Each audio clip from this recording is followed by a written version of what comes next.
हशाम बिन उर्वा ने कहा कि मुझे मेरे वालिद ने हज़रत आयशा के वास्ते से खबर दी कि फ़ातिमा बिनते अबी हबीश रज़ी अल्लाह ताला अन्हा ने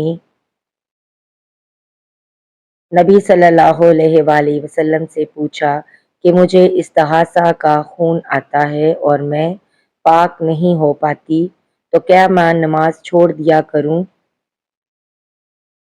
आप सल्लल्लाहु अलैहि वसल्लम ने फरमाया, नहीं, ये तो एक रग का खून है।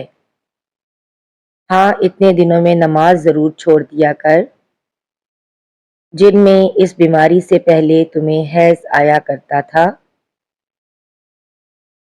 फिर गुस्ल करके नमाज पढ़ा कर। मोहम्मद बिन सरीन ने बयान किया, उन्होंने उम्मे अतिया से आपने फरमाया कि हम जर्द और मटियाले रंग को कोई अहमियत नहीं देती थीं।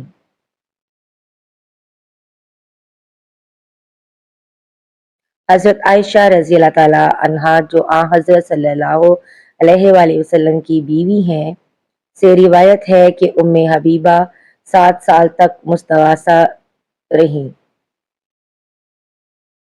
उन्होंने नबी करीम सल्लल्लाहु अलैहि वसल्लम से उसके बारे में पूछा। आप सल्लल्लाहु अलैहि वसल्लम ने उन्हें गुस्ल करने का हुक्म दिया और फरमाया कि ये रग की वजह से बीमारी है। बस उम्मे हबीबा हर नमाज के लिए गुस्ल करती थीं।